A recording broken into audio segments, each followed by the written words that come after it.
Good morning, Raptor Freaks. Alexiot's here. It is Wednesday, and it's a wow Wednesday. I was going to do a couple different topics today. I switched it up in the middle of the day because they announced the all defensive teams yesterday in the afternoon. So I decided let's go with the good news, the good stuff. OG getting his first all defensive second team selection finally in his 6th year of being in the NBA. A lot of the years before, he could have won it, won something on defensive team, but he just was hurt too much and he missed too many games. Well, now they're going to have this threshold where players have to play 65 games or more to be able to qualify to be, award winners. Now, I'm glad that it finally lined up and that OG finally gets some recognition for his defense. And I think part of it is that he did say something about it at the beginning of the year that he did play exceptionally well and led the league in steals, that the media actually did campaign for him and talked about it a lot. We heard Matt Devlin, we heard writers writing articles about why he should be defensive player of the year or on the defensive team. And all that politicking and noise adds up to, you know what, we need to consider him and go look at him. Could very well be in years past, nobody would even consider him or look at him because nobody made any noise about him. Well, I'm glad we finally did. With that threshold of 65 games to play, to be able to be considered, to be, able to win any awards, well, the Defensive Player of the Year wouldn't win the award that they won. Jared Jackson Jr. only played 63 games this season, and he's the Defensive Player of the Year. Not only that, he's on the first team. Now, let me look at the teams already for the Defensive Player Awards because I see that we have some opinions about it in the comments already. Let's see. First of all, Shane Waters in. Oh, gee, oh my. About freaking time. OG just getting started. With a little bit of luck, health-wise, multiple Defensive Players of the Year are in his future. I think we all can make a strong case for him to be on the first team. Sure. In fact, his teammates are saying the same damn thing on Instagram today or yesterday. All of them, pretty much all of them, celebrating and posting OG's accomplishment on their Instagram. Fred, Scotty, Pascal, Precious, Jeffrey, everybody posting it and putting it on their Instagram. Rico Hines. And a lot of them are saying on there that should have been on the first team. What is he doing not on the first team? Precious said that. Scotty said that. Rico said that. Fred said that he thought that OG deserved to be on the first team, all defensive team. And I can't disagree. Those teammates know, and we know from watching him. I mean, all right, let's see. Nako's here. Good to see Nako the Nacho. OG deserved first team over Mobley. I say this as someone who had Mobley on his fantasy team. Celtics are failing, and I'm here for it. You go, Gerald. I hope you're having a great Wednesday morning, my friend. Yeah, I would agree with this. I think it's really dumb. I think that this is a makeup for like him not getting Rookie of the Year and being so close last year against Scotty and Scotty winning. That I see. All right, I'm going to say this. Gerald knows because he had him on his fantasy team in our fantasy league this year, and he saw his performances and how he was during the season. Evan Mobley.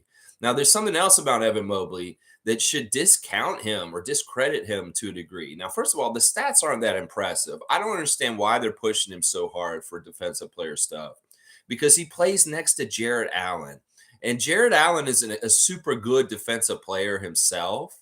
And it's like, in some ways, in the history of things, those two guys should cancel each other out and they shouldn't even be getting considered. In fact, I would consider Jared Allen for defensive player of the year or defensive team before Evan Mobley. Because, first of all, Evan Mobley's been in the league 2 years. He's been inconsistent. And Jared Allen's been in the league for many years, and he's been a good defensive center most of those years. So that's a travesty in itself. I really do think they're just trying to push Evan Mobley's name and make him manufacture him into a golden boy, like somebody that can be a name in this league as a superstar. But I don't think he's got that. I think that y'all think he does in Cleveland and stuff like that, but he's boring. And I don't think he's as good as y'all think he is either, which is going to be interesting to find out as years come by. The NBA wants to put somebody in a superstar spotlight, but they may not actually have the goods or be able to do it. And I'm going to guess that about Evan Mobley right now. Now, our guy Scott, I know if they gave him the baton to run with to be a superstar in this league, He will do it. He will do it. Trust me. But Mobley, to me, he's just another big. In like 4 years, he could be one of the Morris brothers for all I care at this point, as far as how good he is. Seriously, I see his ceiling and who he is as being around the Morris brothers, Markeith and Marcus. He's really kind of like them in a lot of ways. All right, let me see what else. Like looking at this team, there's some of it that makes sense, some of it really doesn't. The two Milwaukee Bucks in the starting lineup, I get it. Drew Holiday's getting a renaissance; he deserves it to a degree. Caruso, I don't understand that. As I said, Jaren Jackson only played 63 games this season. Why is he so heavily considered? Now, a lot of opinion is that the second team is actually better than the first team. People are looking at the two teams and like, why is the second team look like a way better defensive team than the first team? And I have to agree with them. Draymond, he's been on a lot of defensive teams already. You got Bam Adebayo, who's definitely one of the great defensive players this year. It's very surprising to see Dylan Brooks on this list and making second team all defensive. And it's funny too, because the Memphis Grizzlies are celebrating their two all defensive team stars, Jaren Jackson and Dylan Brooks. But you said under no circumstances, Memphis. So what are you doing? This dude's not on your team anymore. You cut ties with him publicly, very publicly. Don't celebrate his accomplishment after the fact. You already said he can't come home now. So why are you celebrating him right now, Memphis? You jerks. Derek White, whatever. They're going to throw a bone to Boston somehow. If it wasn't going to be Derek White, it would be Marcus Smart or something like that. There are people that got snubbed. And honestly, I would switch Evan Mobley completely out of both teams and put either Anthony Davis or Nicholas Claxton on these teams. I think Davis may not have played enough games within the realm of how I was talking about, well, you got to play enough games. But Nicholas Claxton, that is somebody who probably should have gotten some consideration in these situations. Another name that could have been on these lists that probably should have been considered is Lou Dort.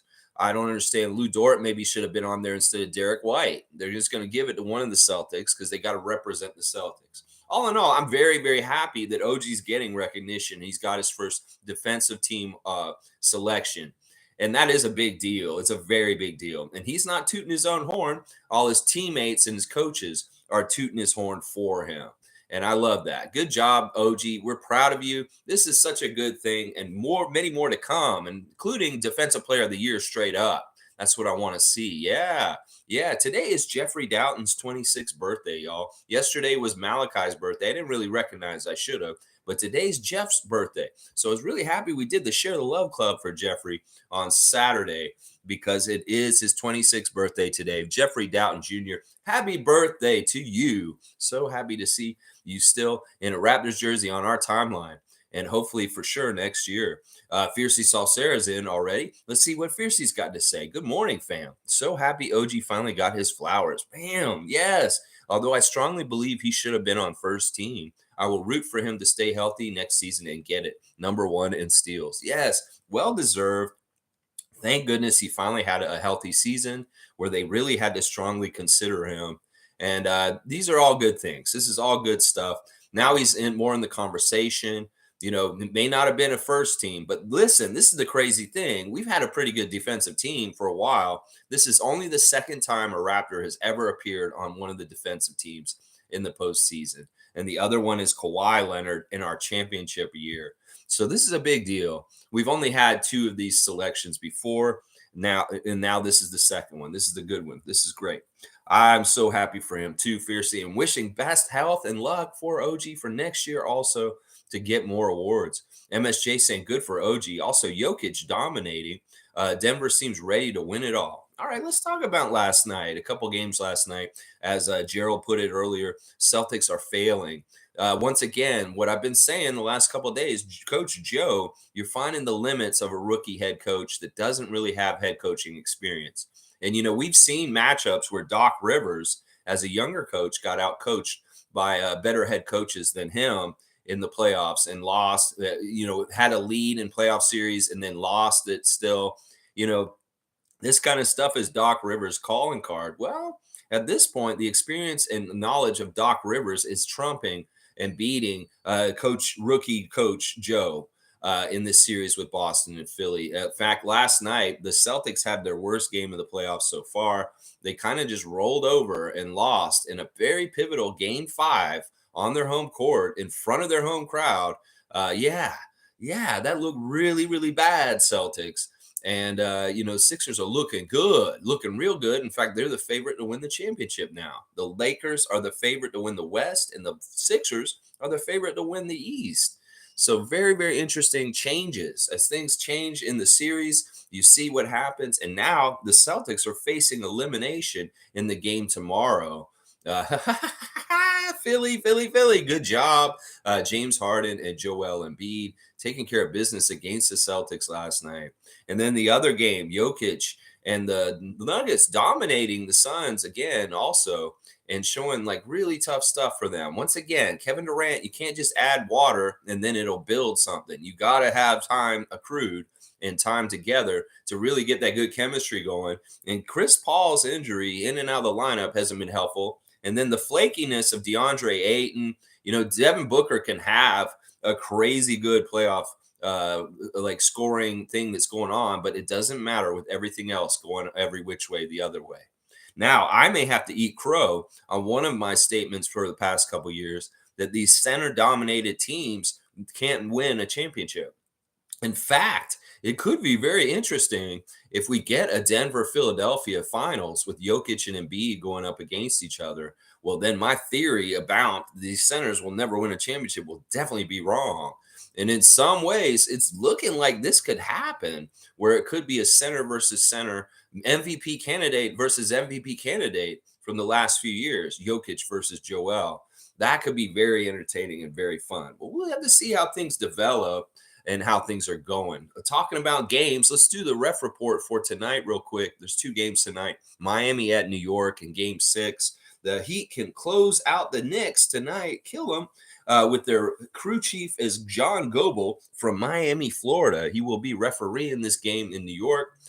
He is very much favoring the Miami Heat, even though he is from Miami. He is favoring the Heat. So they got John Goble as the crew chief. That's not a good sign, Knicks. I'm going to tell you that right now. When you got Miami hometown boy John Goble is refereeing the game, and he favors the Heat very heavily. Eric Lewis and Carl Lane are the other 2 refs. They both favor the Heat also. So the referees are definitely on the side of the Miami Heat, as they have been for most of the series against the New York Knicks. So we could very well see the Knicks gone fishing after tonight. The Lakers are in Golden State for Game 6 of their matchup. Now this is actually, is this Game 5? I'm not even sure. It's either game 5 or Game 6. Let me look at it real quick. I need to look and see where they're at. It's Game 5. So this is Game 5 in Golden State. And the crew chief is Zach Zarba. He just slightly favors the Lakers, not by much. And then James Williams and Giannitas Petraeus are the 2 other refs, and they both favor the Warriors. Now, that indicates to me that they don't want the Lakers to close the Warriors out tonight, that they do want to extend the series, and the Warriors should win tonight. So my picks from my ref report are the Miami Heat to close out the Knicks and eliminate them from the playoffs, and the Golden State Warriors to beat the Lakers tonight to extend the series against the Lakers. So if y'all are wanting to make any choices with money or anything like that, those are my astute picks. I'm looking at the refs and the situation with the games. Miami and Golden State should be winning tonight. We'll see if I'm right tomorrow. Let's see. MSJ is here. Good to see MSJ. Good for hang on. Good for OG. Also, Jokic dominated. I read that one. That's right. All right, here we go. Shane Waters. OG did deserve first team, and he would have gotten it if not for that unlucky injury against Golden State at the start of the long road trip. The voters in the West need to see what that man is all about. Listen, here's a little cool thing to know about what OG with his votes on the all defensive team stuff was. He beat Giannis. Y'all, Giannis was the next cut. OG was just above Antetokounmpo. And Antetokounmpo was the guy who would have gotten second team after OG. But he had just a few more votes than Giannis did. So I like that. You can say this, that OG Anunoby made the defensive team over Giannis. And some people their head may explode over that, but they're not Raptors fans. because we know what OG can do. So that was interesting to me also that OG got in over Giannis. Giannis was the next forward that would have gotten on the team if he had just gotten a few more votes. So that's pretty awesome. I like that. Let's see what else is saying. Nako saying Jokic, Jimmy, and Devin have been the best players these playoffs. Yeah, Devin Booker for sure. There's some historic stuff that Devin Booker's been doing that's absolutely crazy. And then, of course, Jimmy Butler's will and desire to win is absolutely phenomenal. And then we're seeing the talents of Jokic actually really coming through in these playoffs, very helpful in very helpful ways. And the Nuggets are looking really, really good, really, really good. And I'm really shocked about it. In fact, in some ways, I'm really very surprised at their success in the postseason so far. Considering, if you think about it, a couple months ago, Nick Nurse destroyed their team by figuring out how to beat them and unlocking how to play the Nuggets, and everybody started beating them all of a sudden. When we beat them that one time, well, they're back to being a very good team that's solid right now, and that's pretty good. David Saborin's here. He's saying second team. Puff, puff. He's pissed. Zutalor. Yeah, what the hell is that, David? I know. I'm with you. It's something, though. It's a start. And honestly, I don't think he could have made first team this year simply because of our record. If you think about things, the biggest thing holding OG back from being on first team all NBA defensive team is our record and how we played. In fact, they could have easily just ignored him and not put him on the second team considering how our year was this year. So I will take what we can get even if we feel like it's a slight, it's still better than what it is. And I'm glad to see his name on that list this morning. Oh my gosh, it's so good. Mike's here. Logical Raptors fanatics in the house. Salute the real ones. Project Truth always. OG finally getting his flowers. Well, the first batch. Let's make sure these flowers keep coming in fresh cut so that he continues to smell the great smells of the good flowers, of the good rewards. Continue to get those flowers. Be a gardener, OG, and get out there and sow the seeds of more flowers and awards for later by getting out there and stealing the ball and being your badass self that you always are, usually that two-way player we've seen you develop into. That's just fantastic. Yeah, I love it. G saying deserved first team. Apparently Masai is looking at Eugene German from Chinese league. What? You're talking about that for a coach or for a player? Eugene German. I have not heard this. This is a new tidbit of information from G. I'll have to look into the name Eugene German after this. Tom Duke saying, agreed, David. He still got snubbed. Let's go. O.G. Yes, Tom Duke. Showing the support for OG out in the BC for the OG. Yeah, I'm with you. I'm with you. Fiercely saying second team looking better than the first team. Come on now. Such a joke. Yeah. And it's not just people like us, the Raptors freaks and Raptor fans saying this. There's a lot of people around the NBA looking at the two teams and saying, well, this second team's a better defensive team than the first team. There's a lot of common sentiment about that right now. G saying, I would take the second team fiercely. They do look better. See, we're common sentiment in here and other places. G is saying also, Tatum has been very inefficient. Yeah, that's one of those things. You anoint golden boys and they just expect good things to happen and all the good things will happen. No, not necessarily. Jaylen Brown's their best player. He has been for a few years now. Excuse me. Nameless is saying, we all know this was a slight and OG should have been first team. Yeah, but Nameless, we can't. How can we say that when our team didn't make the playoffs and he got recognized still? In some ways, that's impressive. So I'm just happy he's there. Like I said, this is a start. Hopefully, he can be a first team all defensive next year for sure. All right. Just real quick, I have a couple things I want to talk about today. I'm basically kind of doing all right, let's do the the Instagram watch and see what these guys on Instagram have been doing lately. Let's see. We got Earl Watson and Rico celebrating OG. All right. Scotty was at Ross Dress for Less, I'm guessing. Ross shoes, and he was looking at shoes and he found some Kyrie Irvings at Ross. So he's saying if you want to get Kyrie's, just go to Ross. You can pick up these shoes, and then they have some fire, colorful shoes there also. They're just having some good shoes at Ross Dress for Less. I'm gonna guess if he's still in Tallahassee, this is that Ross Dress for Less that's on Appalachian Parkway over near Harbor Freight.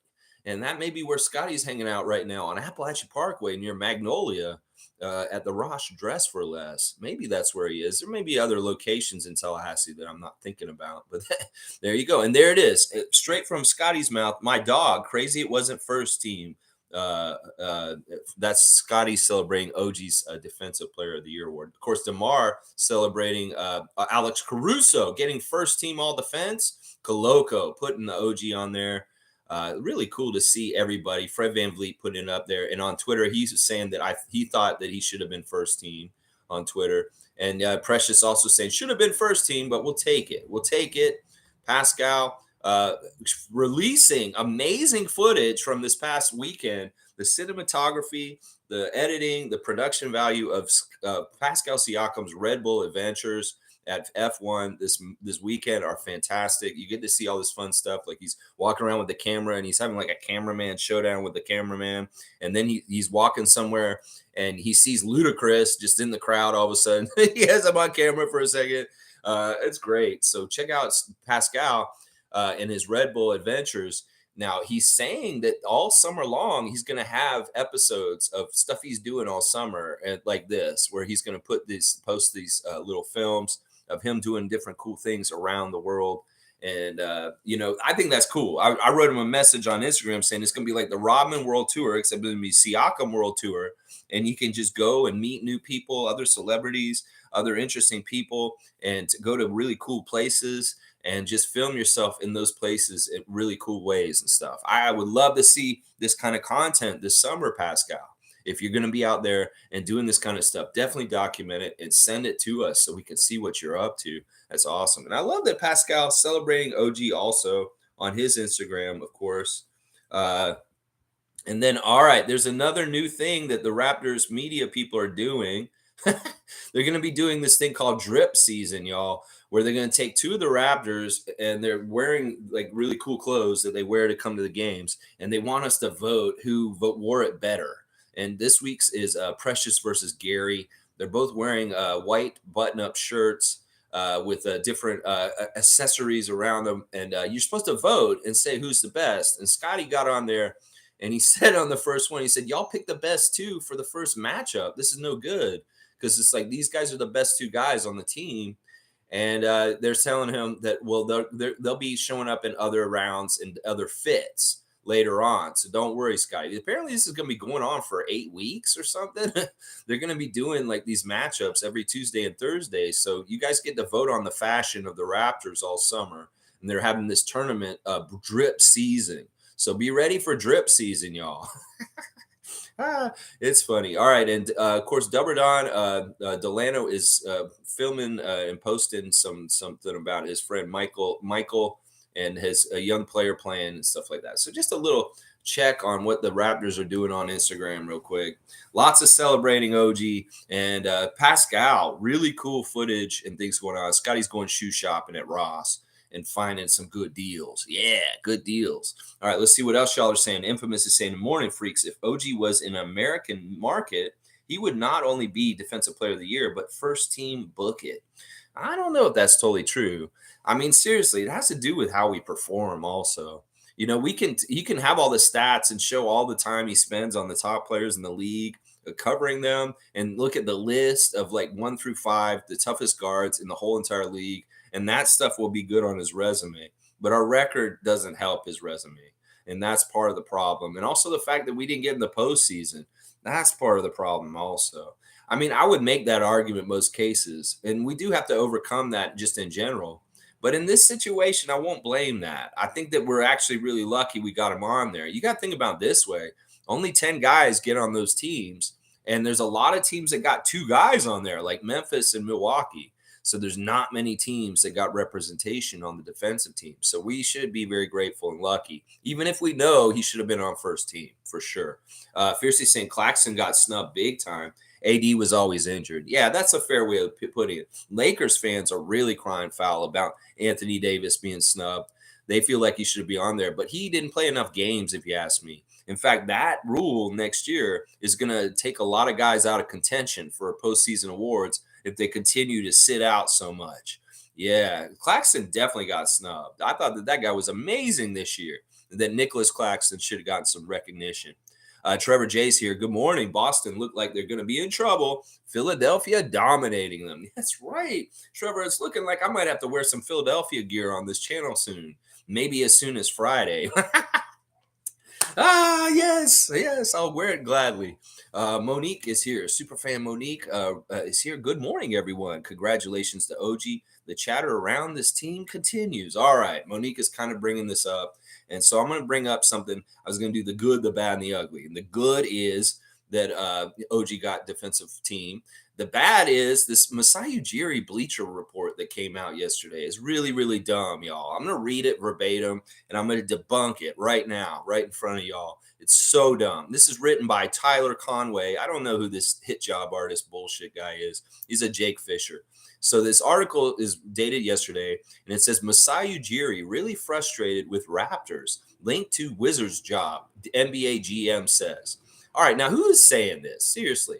If it's somebody who's around Washington or some other team that just wants to mess up Toronto, I don't know who's saying this. One NBA general manager told Steve Bulpett of Heavy that team president Masai Ujiri is frustrated with the organization and could wind up being pursued by the Washington Wizards.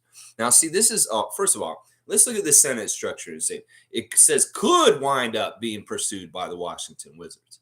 Now, why the hell is it always the Wizards? Why the fuck do we always hear about the Wizards when it comes up about Masai Ujiri? This has been consistently happening since 2015. This is not anything new. This has been going on for 10 years. Why do we consistently hear the Wizards want Masai Ujiri? I don't know any singular ties that Masai Ujiri has to that team or that city or even the country of the United States, other than he was working there when he worked for the Nuggets and the Orlando Magic. They do not understand this. Once again, these outside reports are not listening to the people that they're talking about. And Masai Ujiri is not going anywhere. Once again, at the end of his exit interview, he said, "You're going to have to kick me out if you want me to leave." He's not a quitter. This is the other thing. Even if he's frustrated with how things are going right now, which is understandable with the season that we just had and the fact that he just had to fire Nick Nurse, that doesn't mean he's giving up. That doesn't mean he's quitting. That's the dumbest thing. If anything I know about Masai Ujiri is he doesn't quit. He's a stubborn man, and he wants to make sure things get right and work right. And so there's a lot of fallacies already in this. Just because he's frustrated doesn't mean he wants to leave. That's a very big, supposing thing. He can be frustrated. Yeah, of course he's frustrated. The team didn't perform, didn't do well. He had to fire his coach. He got to look for a new coach. But that doesn't mean he wants to quit. Quitters want to quit when they get frustrated.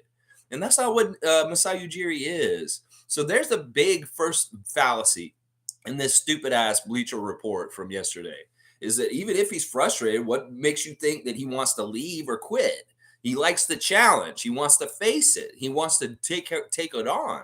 All right, we'll continue with more of this BS. Just because I feel like we need to all be informed about the dumb stuff that people are putting out there right now that are maybe confusing other Raptor fans and maybe why they're saying dumbass shit. This is what he said. Masai is really, really frustrated, the GM said. He's frustrated with Fred VanVleet also because he hasn't shown any indication that he wants to stay. So I think he's really down about that situation. Maybe it's because everything's so fresh. But there's a lot they have to get done there. It didn't surprise anyone that Nick moved on. All right, first of all, this is rife with lies. First of all, in here, because you can already know, did Nick move on?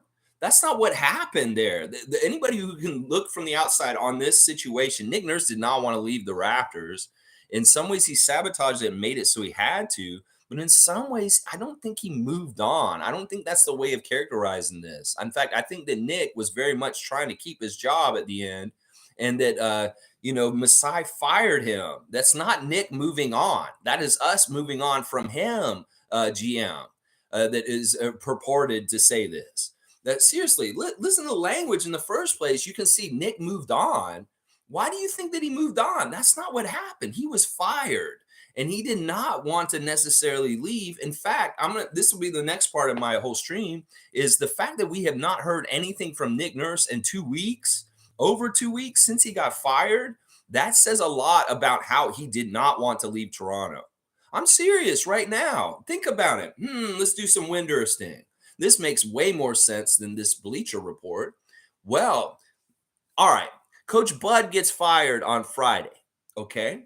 On Monday, he puts out a press release thanking the Milwaukee Bucks organization for his time there and the memories shared and the championship they won together. And it's all love. And he said, I understand. I thank the Milwaukee Bucks for 5 years, 5 great years of coaching them. Giannis comes out the next day and thanks his coach for coaching him for 5 years. Thank you, Coach Bud. You've always been a part of my life and a big part of like helping me and doing what I'm doing, all that stuff he's saying. Now, all right, have we heard anything? And we fired Nick like almost a month ago at some point now, almost. Have we heard anything from Nick Nurse in that kind of way, like Mike Budenholzer? Have we heard anything from any of the players about Nick Nurse since he left? No, and no. And that bodes that this is very much an ugly breakup, that this is very much wasn't happy, that Nick Nurse is not over this. In fact, some people are saying Nick Nurse is petty and he's angry that he lost his job. In fact, his ego may be talking to him right now. He's like, holy crap, I lost his job and I'm angry at them. In fact, the fact that he hasn't been classy enough to write a message to us about leaving shows that he's in pain and he's angry and he has an axe to grind. Now, listen, does that mean he moved on like because he purposely wanted to? No. Because if he wanted to move on purposefully, he would have made a statement just like Mike Budenholzer did on Monday. Think about it. Think about it all logically. If Nick really wanted to leave the Raptors, he would have been like, see ya. Thank you for the 5 years. Thank you for the championship. Thank you for all the good times we worked on and did such good things. But we have not heard shit from that. Seriously. It just takes a little bit of logic and critical thinking here, y'all.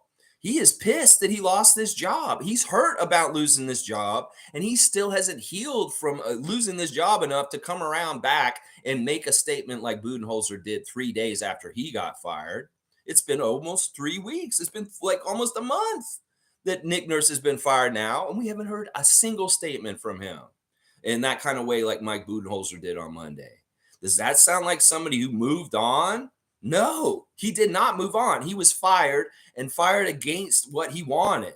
It was in his intentions to have a plan for next year and have these guys come back. He talked to them like how he wanted them to work out to come back for next year and what his plans were. And Masai said, no, you're not doing good enough. You're fired.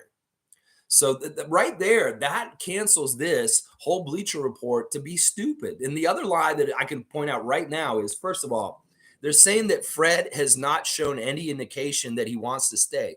That is a huge lie also. That is a huge lie.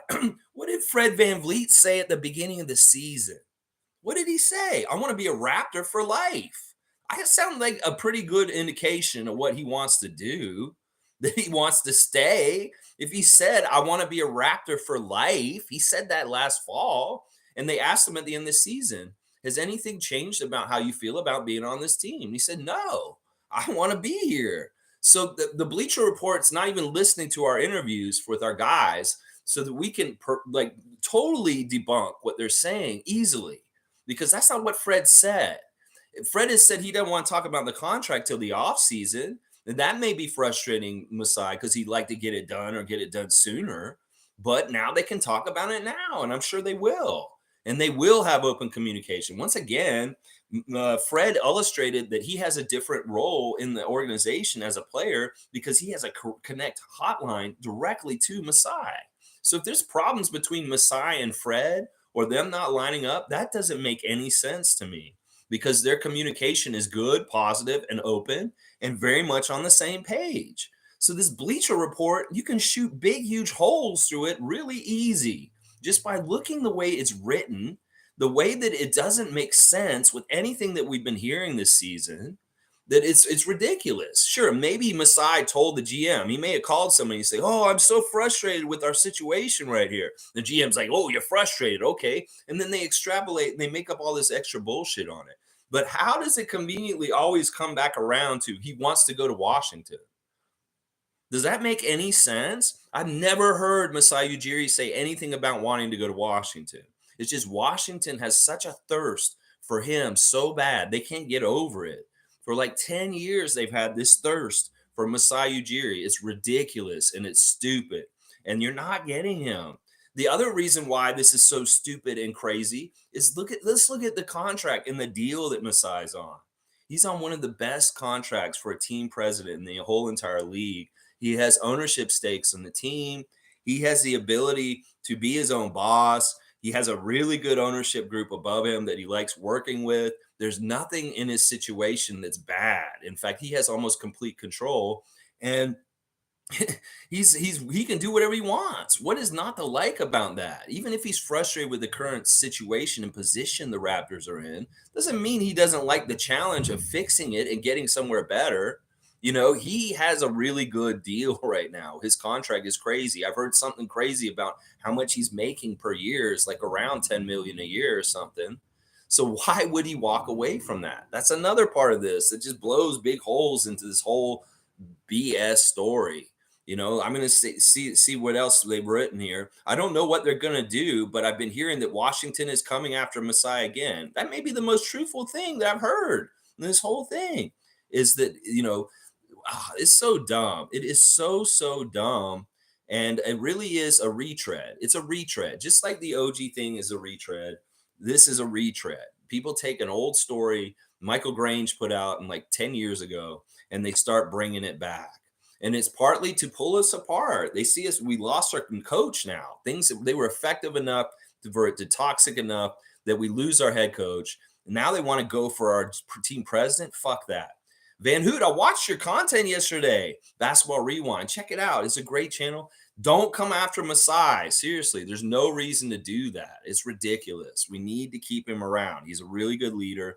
And y'all talking about how he is failing too. We don't need to clean house like this. Seriously, y'all want us to be a 200 team for like 10 years? You will get us that if you keep talking like this. So we need Masai. Masai is the guy who will keep us above 500. So stop coming after Masai. Content creators, there's no reason to do it. He's very, very good for our team. Trust me. He's very, very good for our team.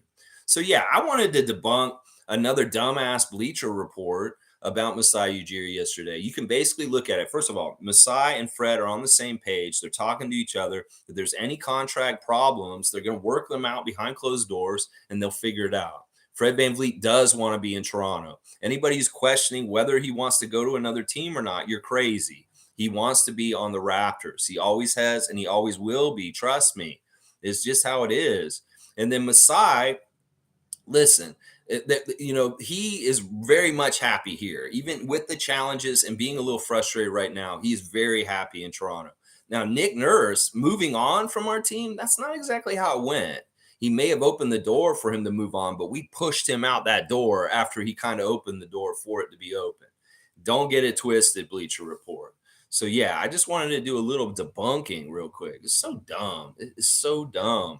Randolph's here. Good to see Randolph Phillips, beloved Raptors freaks, most informative gang. Denver put on a clinic last night. That was basketball to watch. I'm now supporting them all the way. All right, we've got a Randolph Phillips pushing for the Nuggets. They've never won a championship. And I love seeing teams that never won a championship win their first championship. So I can get behind this. Also, Jamal Murray, Canadian. I want to root for him to get something. I could care less for Jokic. But for people like Jamal Murray, that would be awesome to see him win a championship. So, yeah, I can get behind a Nuggets championship this year. We're looking at some of the top teams that have the best chance. I can get behind this Nuggets championship for sure. Let's see. G saying they're pushing Mobley very hard. Chef thinks they're trying to manufacture him into a golden boy to set up a trade for LeBron to come back to the Cavs. That's crazy. Man, why do people speculate so many points ahead? I know they're definitely trying to set him up to be a golden boy, and it's dumb. It's really, really dumb. I mean, I don't get it. Seriously. To me, he's mid. He is so mid. He's not like everybody thinks he is, even though he has talent. He has the ability to do it. But one thing about this NBA today, that more than ever, you guys can anoint your golden boys like Zion and Evan Mobley, but it doesn't mean they'll be the golden boys you want. Like they'll turn out like Ben Simmons in some ways. You wanted to anoint Ben Simmons to be a golden boy. Well, look what that disaster was. Stop anointing people before they've earned it. Evan Mobley has not earned this treatment yet. He needs to be way better and play consistently better for years before you start treating him like a golden boy, NBA. Don't fall for this stupidness like you did with Ben Simmons, because you look stupid at how you try and over manufacture players into being superstars when they're obviously not that. They obviously have flaws and they obviously have different issues. Zion's another one. Zion cannot stay healthy. Zion is sitting out a lot, but y'all are going to shove him down our throats. Why are you doing this with Evan Mobley? He's not flashy to me. He's not exciting. It may be exciting to Cavs fans, but to the rest of the league, he's boring as hell in a lot of ways. And I give a lot of credit to Jared Allen. I'm sorry. Jared Allen is a more important player and a better player than Evan Mobley. And if Evan Mobley's getting Defensive Player of the Year awards and votes over Jared Allen, that's messed up, because Jared Allen's the leader of their defense. He's the veteran of the centers, and he should be getting more of the accolades than young Evan Mobley in his second year. I really do feel like they're trying to make up for a very close loss in the Rookie of the Year race with Scotty Barnes last year. They're like trying to give him bullshit. It's so dumb. It is so dumb. Mike saying, I think previous years OG was building defensive recognition, but got hurt and missed like 20 games a bunch of times. This year has been mainly healthy. That's exactly it, Mike. He might have won a defensive all team a couple of years ago if he had just made a couple more of the games and had missed so many. This has definitely hurt OG in his accolades of being able to collect them, is his health. And he had a healthy year this year. So there you go. That's what happens. Excuse me. Ugh. All right. Name was saying Scotty agrees with me. That's enough for me. There you go. Yeah, Scotty's agreeing with us that OG should have been first team all defensive. And I agree with that. Yeah. And Dave is laughing. Name was saying, laugh out loud at anything Bleacher Report. I mean, dude, you don't have to even be in press school. Did you have to even go to university? Can you just be some hack, some idiot that never took any media writing courses? And you just feel like are you masquerading as a fan? You're a fan of another team. Like, this could very well be like some sort of Atlantic Division opponent's fan, and they're just writing BS to try and stir the pot and make things worse for us. I think it probably would be a team that is not in the playoffs anymore. It could be Cleveland fans writing this BS. Teams that are upset with how they went out. It could be Milwaukee fan wrote this or something. I don't know. It's so dumb. And yeah, Bleacher Report is so stupid. Yeah, Mike is laughing at it. Yeah, trash. Yeah, I just read what I read verbatim, and I just put big holes through it. So anybody who's talking about Bleacher Report, Masai Ujiri's frustrated this and that, blah, blah, blah, you got your facts to fight the fiction. Now, listen to what I just said about the whole thing. Trevor J saying, it's no way Alex Caruso is better than OG. You should have been on the first team. Yeah, Trevor. That's one right there you could flip out real quick. You could flip Evan Mobley for OG real quick. Either one of those two don't deserve to be on there. I could even say Jaren Jackson didn't even deserve to be Defensive Player of the Year or on that team because he did not meet the minimum requirement of 65 games. He played 63 games this season. So why the fuck is he the Defensive Player of the Year? And why is he on all defensive first team? We could carve this up logically, all kinds of different ways. The thinking behind the defensive player voting. Really crazy. Let's see. Infamous is saying that report is BS. Why would he tell another GM he's frustrated? Laughable. I know, that's dumb. What is this? Masai's like, oh, I'm so frustrated. Like, no, he doesn't talk to people like that. He keeps all of his cards very close to his chest. Nobody's looking at what he's got. He's not tipping his hand. And why would he be calling somebody? I mean, he could be talking just casually if it's a friend or someone who's like, yeah, it's a bit frustrating right now what's going on here with, I have to find another coach and, we're in a little bit of a disarray or something like that, but otherwise it's like, this is so dumb. It's like they take an old story and they marry it to something they want to think happen now. And it doesn't make any sense to me at all. It really doesn't. Fred's got Raptors stuff all over his social media still. He's not hiding the fact that he is a Raptor and that he wants to be a Raptor. So if you want to go look for signs that Fred wants to be in Toronto, well, go look at his social media. Go see him celebrating OG Anunoby right now. And that'll tell you enough that you need to know. People that are wondering about Fred and where he's at with his head. I can't believe this. Like, this whole rumor this whole year about Fred, okay, he didn't want to extend the contract during the season. Everybody took him as not wanting to talk about it. No, they never came to him and talked to him about it. He made it clear at one point, but nobody's listening. He said we've actually not talked about my contract extension all season. We did this on purpose, and planned on talking about it this summer. And that we did not talk about it, agreed upon. It's not like Bobby and Masai came to him and kept wanting to try and do the extension with him all season. And he's saying, no, I don't want to do it. That's the way some people are trying to paint this whole situation. That's not how it happened. We've heard them say this in interviews that they have not met with Fred yet. And they were going to wait till the end of the season. In fact, Masai said a lot of this stuff I could do during the season. I'll just wait till the dust settles of the season and I'll do it in the off season. I don't need to do it now. And in some ways, doing an extension with Fred in the middle of the season could have been a distraction. And second, we didn't know how well he was going to play. In the first half of the season, he didn't play that well. And that's not necessarily good for him in the bargaining room when he's not playing well. So it's not in his favor to try and do a negotiation at that time. So it was like, wait till the end of the year and we'll see how you did for the whole year. And then we'll do the negotiation then. I think that they're really trying to make it seem like there's a disconnect between Fred and Masai, where it's not evident that that is true. That both of them said things in their interviews at the end of the season that indicate that they very much have a direct line of communication and they're talking constantly. In fact, they may talk every single day almost. And people don't even realize that about them. Let's see. Monique is saying, so I had a chat with Mike Roach. His possible coach candidates are Year or Earl or Adrian. So he likes staying in house. Well, he knows those guys to a degree because he's around them. He sees them all the time and he wants to keep it in house. So he wants Earl or Adrian Griffin to be our next head coach. Cool. I like that you're talking to Mike Roach. He seems like a nice guy.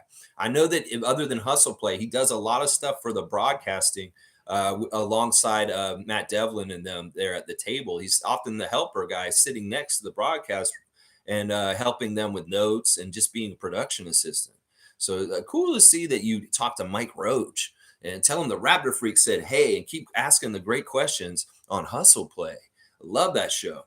Mike saying, infamous, big facts. The logic makes no sense. I mean, seriously, you could like look at it and really read through, like Nick Nurse wanted out. Like, listen, okay, that may be true, but did he say he moved on? I don't think he's moved on. In fact, we can tell he's not moved on because he told us, all right, it's been a good time, guys, we're leaving. Is he just not that classy? Is this like a weird situation where Coach Bud is showing like, hey, look, I'm going to show you a good example of how to treat an exit when you get fired as a coach. And like he's saying, oh, Nick hasn't even said anything and he's been fired for 2 weeks already. And I just got fired. I'm going to show that I'm classier than him. In fact, seeing Coach Bud do this on Monday makes me think this guy's a much mature, better coach than Nick Nurse. And then I'm like, let's get Coach Bud. Because look, he's like not burning bridges. He's showing appreciation to a city that he won a championship with their team and that they're all happy. It's all warm and fuzzy every which way with Coach Bud, even though in some ways he could have a real axe to grind because he got fired kind of unjustly in some ways. But no, he's like, I don't care. It's just this business. And he's being mature and adult about it. Meanwhile, our former coach, I don't know what the fuck's going on with him.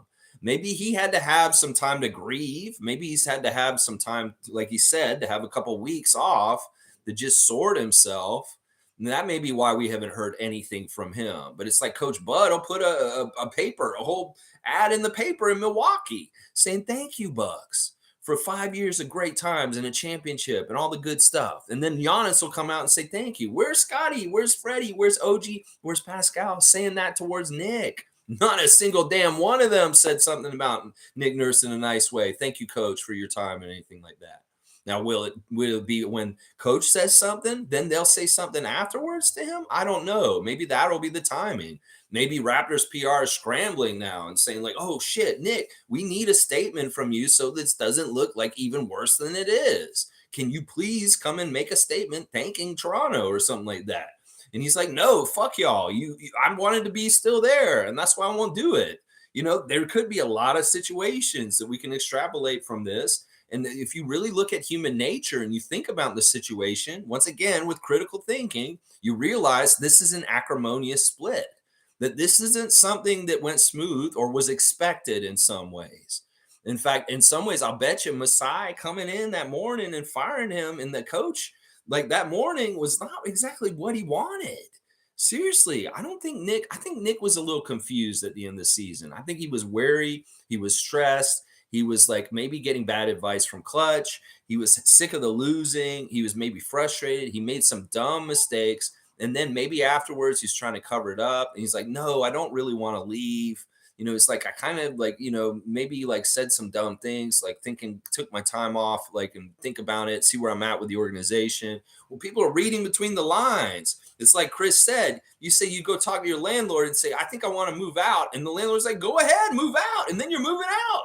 It's kind of like that. You said you wanted to think about whether you wanted to be after 10 years here any longer. Well, everybody's kind of like, that's not a very committed coach. And why the fuck is he doing it just before a Philadelphia game at the end of the regular season? So in some ways, Nick stepped in it. He messed up and then he paid for it. And he's probably pissed about it too at the same time. He had a really good thing going up here. Think about it. He had Team Canada going. He still got it. He had the Nick Nurse Foundation where he just started doing really cool events in the last year, like his concert with the new power generation and the auctions and the golf tournament with Dr. J and Kyle Lowry. He had all kinds of cool shit set up here in Toronto. He was doing TV, like he was on Murdoch Mysteries and commercials and things like that. That's all out the window. Like, who knows where he's going to go when he's get all that? He probably will, maybe.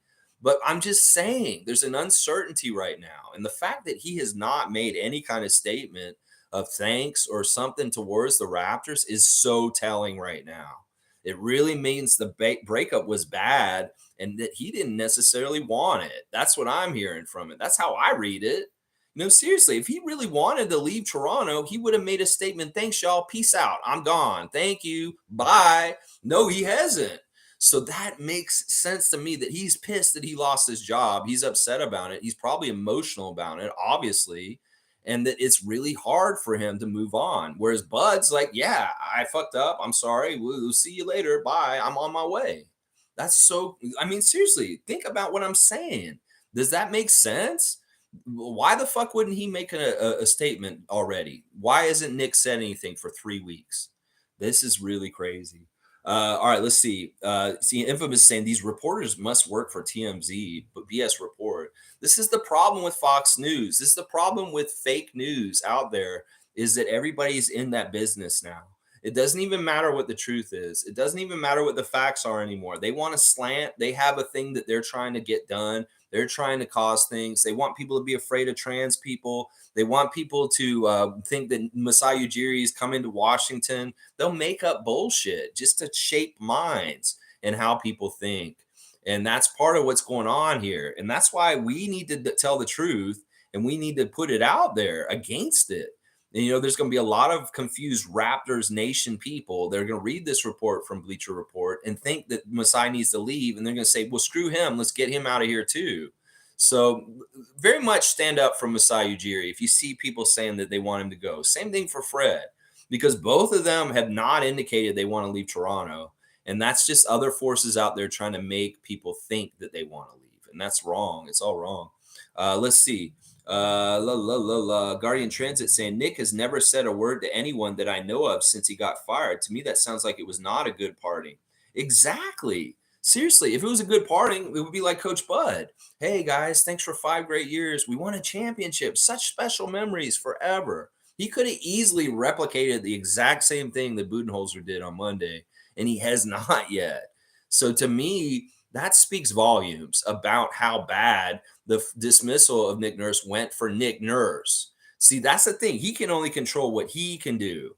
And if he's not saying anything about it, he's bitter, he's petty, and he did not want to leave. That's what that says. You can read between the lines and human nature and understand that this is what this is. That this is not what other people think. Oh, he moved on. Well, if he wanted to move on so bad, why didn't he like say, "See ya, thank you, I'm out. Bye. I'm gonna let the door not hit me in the ass because I'm running out the door." No, because that doesn't fit what's happening here. That doesn't fit the logic of it all. It's really crazy. Mike saying undertone reporting. No one likes Canada and wants to be in America. Is playing on simple fact for clicks. No one likes Canada and they want to be in America or something like that. Yeah, it's something like that. I don't know what it is. It's so dumb. Masai Ujiri loves Toronto. In fact, we heard how much he said he likes being here and being around here. So Washington, keep having your thirst. It's so gross and like pathetic in some ways. Whoever has this narrative of trying to push Masai to Washington, just stop. It's not going to happen, y'all. Y'all can keep thinking this. You've been thinking this for 10 years. It's not going to happen. Masai is here. In fact, he said in 20 years, when he's in Nigeria in a farm, he'll look back and think about his great career here in Toronto and not anywhere else. Watch. MSJ saying, forget the Bleacher Report, always sideswiping us. And yeah, Nick Nurse was straight fired. He let the bench die on us and burn out the starters. There was nothing of half court offense. He had to go. Yeah, there was just too many signs of failure from this last season, and a lot of it could be pointed back to him. I know different people are trying to blame the front office. They're trying to blame the players. Sure, the players, in some ways, they need to be blamed. Sure, maybe a little bit of blame goes to Bobby Webster and Masai Ujiri, but it's not going to be for what you think it is. It's not for roster construction. It's not for the deals they're making. It's not for any of that kind of stuff. I blame them for not being on top of Nick Nurse enough this season. In fact, the thing that Masai said, I should have been more hands-on. That is what I blame them for, is kind of letting Nick do his thing and not really having oversight over him and letting it get to this point. So that's what I blame them for. I don't blame them for any of the trades. I don't blame them for Jakob. I don't blame them for draft picks going away. I don't blame them for any of that kind of stuff. I blame them for not watching Nick close enough this past season. And otherwise, I'm fine with whatever they've been doing. Seriously, people can try and dig into what Masai's doing wrong, but you're absolutely wrong to do that because he has way more hits than misses. And in the life of an NBA GM, you can go back in the history of all the GMs and you'll see way more often than not, guys are missing on all kinds of stuff every which way.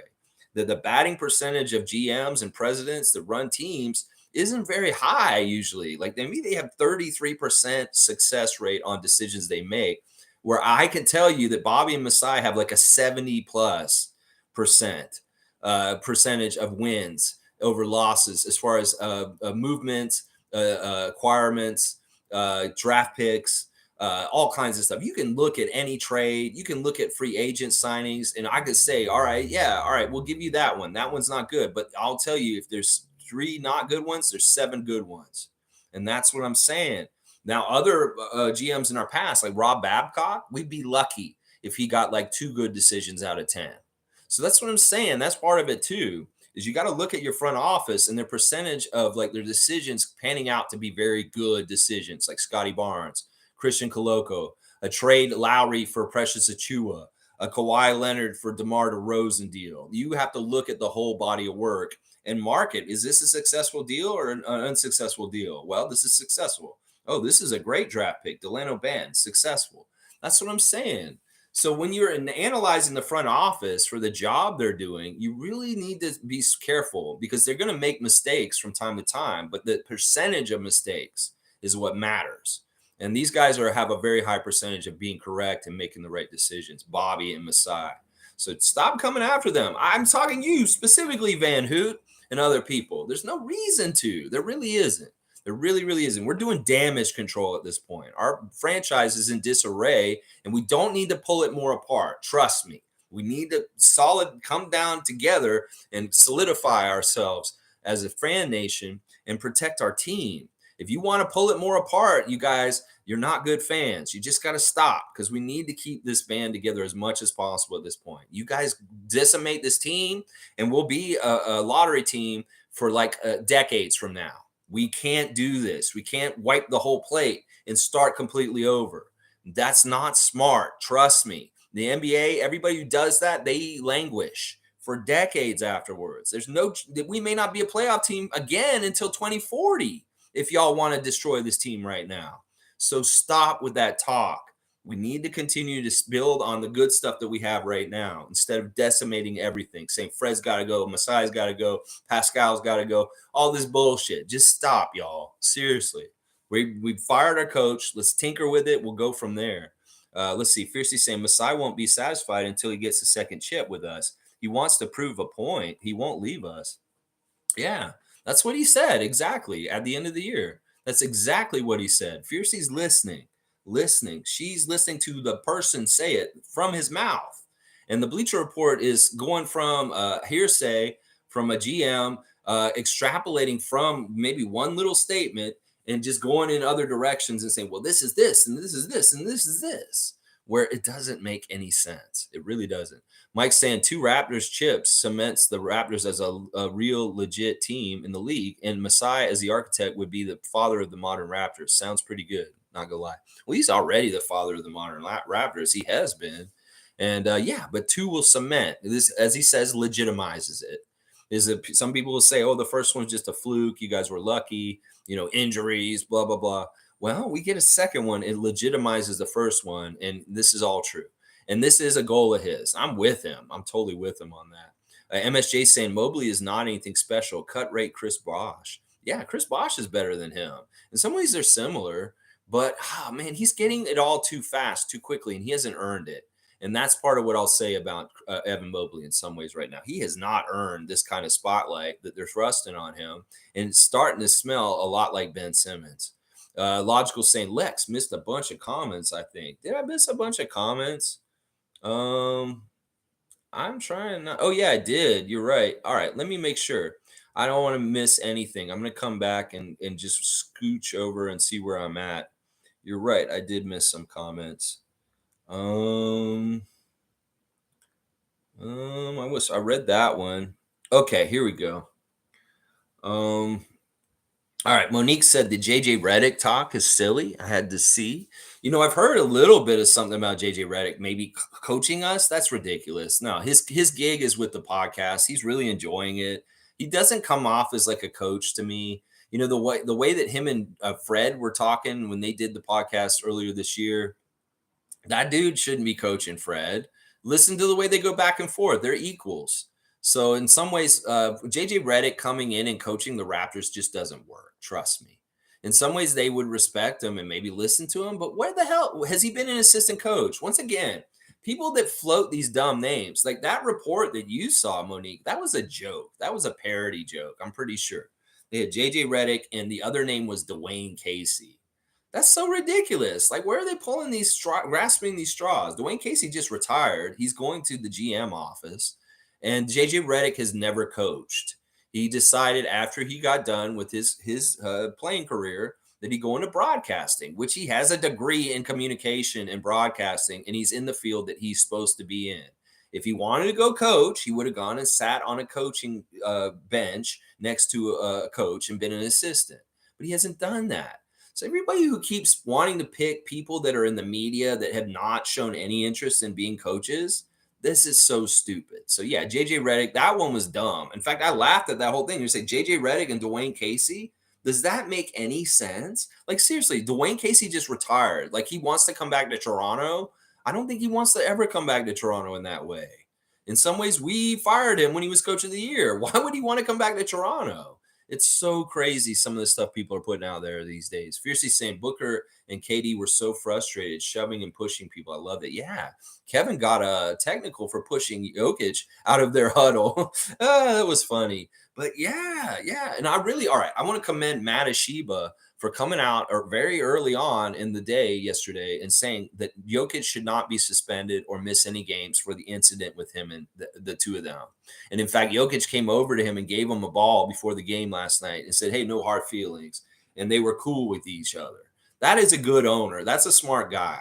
I mean, the optics and the way it looked like it was going, he's not being punitive. He wants what's good for the sport. This is a really good dude. I really like the owner of the Suns, even though he got involved the other day.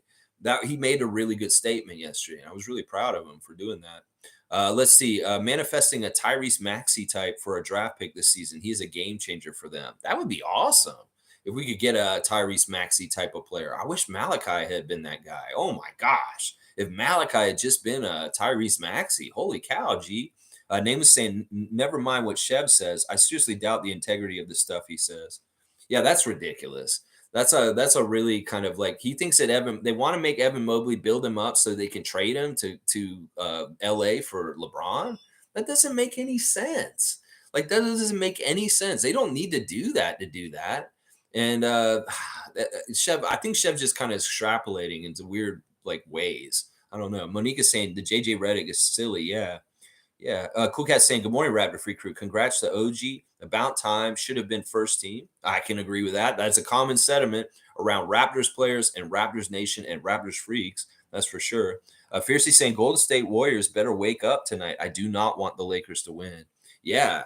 I think it's showing that the refs are going to try and help the Warriors, and two of the three refs are for the Warriors tonight. So that bodes well for them as far as Giamidis and James Williams. James Williams really doesn't like the Lakers, guys. Just so you know, James Williams is like kind of an enemy to the Lakers, and he very much likes the Golden State Warriors. So he's there. Zach Zarba, he favors the Lakers slightly, but it's very, very little bit. Like the Warriors are right underneath the Lakers on his sheet for all the teams in their order, but just barely the Lakers a little bit more. But the other two refs very much favor the Warriors. The other two refs for sure, James Williams and Giamidis, they both really favor the Warriors. So we'll see. We'll see how it goes tonight. G saying Alex Caruso made first team with their record. Agree, though, Raptors always need a good record for more recognition in the league. That's a good point, G. The Bulls were just as bad as us. Actually, they had a worse record than us.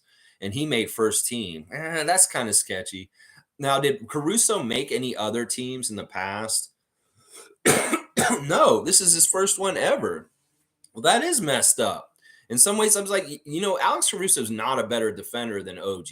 He can guard certain guys, but OG can guard everybody. And yeah, that's messed up. That is messed up. MSJ saying Denver and Philly would be really fun. There's no way LeBron James goes to Cleveland. Maybe if they draft his son, maybe. Not sure of the Bronny situation, though. He's at USC now, but NBA capable. Yeah, I think it's the only way LeBron's going to go somewhere else other than the Lakers is when Bronny comes in, and it depends on where Bronny goes. Now, a lot of people are going to be trying to get that Bronny just to try and get LeBron if he's going to do what he actually said he's going to do, but there's no guarantees on that also. Yeah, I think Denver and Philly would be fun just because of the center matchup and all the drama between the two of them and the MVP talks for the last couple years. Well, let's see it on the court, gentlemen.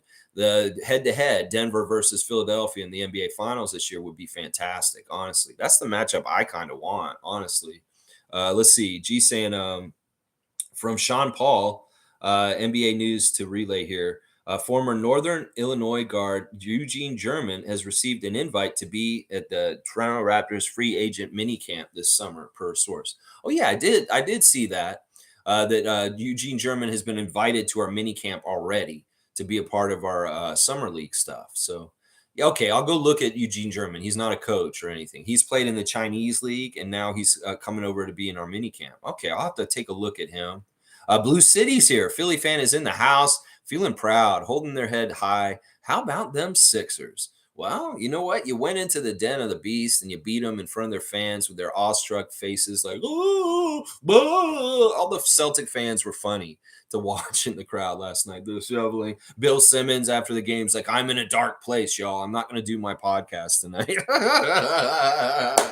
You go, Sixers Nation. I know that rivalry between the Sixers and the Celtics is historic and has so many great Hall of Famer names involved in the back and forth between Philadelphia and Boston over the decades, the history of the NBA. I know about this rivalry. It doesn't start with Dr. J and Larry Bird. It goes way, way back into like Wilt and Bill and stuff like that. So, yeah, good job, Blue City. Now finish the job. I have that bounty on the Celtics. Get them done tomorrow night and get yourself to the Eastern Conference Finals. Philadelphia 76ers. I am rooting for you. You go, Blue City. Logical saying, I think the Raptors have risen in the aspect of respect. We had a mid-season and had an all-star and had an all-defensive team guy. Check the Wizards, etc. They don't get the respect of having good guys. This is true. It's a weird thing that kind of like worked both ways for us.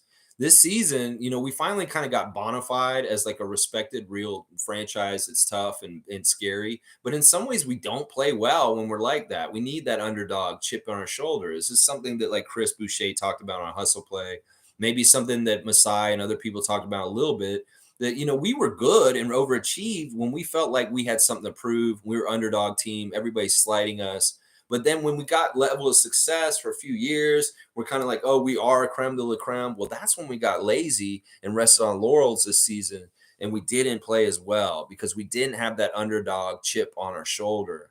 this year because we weren't the underdog anymore. So maybe we need to be feeling like the underdog again because that'll get back into us. That's what we're missing this year. Chris Boucher talking about on Hustle Play that we were kind of like not feeling like we're fighting from underneath, that we're at a level now of respect and accomplishment in the NBA after so many good years of making the playoffs and different things like that, that we kind of got lazy on this chip of our shoulder about being underdogs. So maybe we need to refine that. And I think we naturally will because of the way the season went and how guys feel about losing. So in some ways, maybe we will be back to that chip on our shoulders, underdog kind of Raptors team next year that we weren't this year. It was almost like we were spoiled and we're kind of like, oh, things are so good here. Oh, we play on a basketball team and stuff like that. Maybe you need to play to prove something instead of just come to the game and play the game. You guys need to prove something, and that may be getting the gumption and the energy right for the Raptors in the future. That you guys are just going to show up to play? No, you can't just show up, y'all. Y'all need to have something to prove when you go there too. Let's see. Name was saying, yeah, okay, I read that one. Okay, now I did skip a couple, so I'm coming. I think I got the ones that I missed. Hopefully. All right, let me get back to where I was. No. That was logical. Said I think I missed a comment. All right. Isaac saying at Mike, that's because the real ones make mistakes. That's right. We're all on a path of success and failure, and the failure is a part of success. So be okay with failure sometimes because failure is the process to get to success. You can't just have success right away, Nick Nurse, and have it just kind of continuously be like that. Sometimes you have to go through the ups and downs. Wayne Strainer saying the story for me is the Miami Heat. I would love to see them go all the way. They're not a long-term threat. Most of that core is near past post prime. I can live with that. The only thing for me is I just don't want Miami to get another chip added into their category. What do they have, like 3 or 4 now already? I don't want a young team like them to be like getting in the chip category too high already in their young career. The only reason why I'd want Miami to win is for Kyle and for Jimmy to a degree also. But yeah. In some ways I'd rather the Sixers get their first championship in 40 years than Miami win another one so soon since the last one they won. In some ways, I like spreading it out. In the Sixers, in some ways, they need some good faith and have a dream season with Joel Embiid winning the MVP. In some ways, I'm rooting for the Sixers more than the Heat, even though Kyle's on the Heat. In that way, I am. Cool Cat saying clutch machine is in gear. Gosh, man, creating too much controversy for negotiations. Who knows what Nick is going on with Nick? We have no idea. He could be very angry with Clutch. And at this point, he could be trying to salvage something with the team. Like maybe he was pleading with Masai. He's like, seriously, give me another chance. Seriously, just give me another chance. It could be that he didn't really think he would fire him. And maybe he came in a little too arrogant. And Masai's like, you know what, Nick? You're not showing the seriousness in the way that I think. I think you're too comfortable, just like this team is. And sometimes we need to shake things up because people are too comfortable. And it could very well be that was part of it, that Nick was feeling too comfortable in his spot and it was bleeding into the identity of the team and how they played also. That you can't get too comfortable. This is a league where you need to kind of have an edge and be ready and on top of things at all times. And once you get resting on your laurels, yeah, you're not as competitive as the other guys that you're going up against in the league. You can ask Julius Randle right now with the Miami Heat. He's like, I think they just want it more. And then people are saying, well, Julius Randle's saying that about the Miami Heat and they beat the Cavs the way they did. Well, what does that mean about the Cavs? If the Knicks, who don't really want it that bad, are putting the Cavs out so easily, yeah, that's what I'm saying. So very interesting. Very, very, very interesting. Clutch is causing waves. Cool Cat saying Grote gonna go into the Eastern Conference Finals. Let's go tonight. Yeah, do it, Kyle. Do it. Put the Knicks out. I don't care. The Knicks run was great. The Knicks are very much mirroring the Leafs right now. Let's just see a second round exit, sadly, for both the main teams, the important teams in the leagues, the Knicks and the Leafs. In some ways, it is what it is. They're very much the same franchise in different sports. And yeah, go Lowry, go. Let's finish it tonight, Miami. MSJ saying, anyone read of Terrence Mann playing ball with Barnes, maybe coming to Toronto? All right, well, let's talk about this a little bit. Well, Terrence Mann is a Florida State Seminole, and so is Scotty. So they're really just around each other because of their ties with Florida State. It could very well be. I've seen Scotty pal around with Terrence Mann in the offseason, and also when they play the Clippers, he is his friend. He very much is somebody he talks to after the game and chills with him. So it's I think it's just a friendship. It's a tie between them because of their alma mater. My alma mater also. We're all Seminoles, and that is basically the reason why. I wouldn't read into that any more than that. Is that they're just both as NBA pros back at their own old university, getting work in, and they just happen to be there together at the same time. And of course, they're friends, so there's nothing wrong with it. I wouldn't read into that. I wouldn't. Now I'd be, not either way. Like Scotty's pretty ensconced in being our franchise player for the future. Terrence Mann, who knows if he becomes free, he could come to Toronto at some point.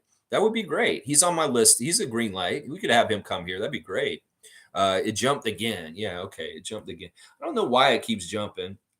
Wayne's saying, can't do Sixers. Joel just rubs me the wrong way. Celtics, I have gotten to appreciate, not like, but Philly, no, we're on opposite camps on our enemies.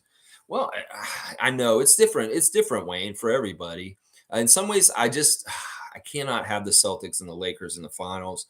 As long as those two teams are out there, I want them gone. I want them out.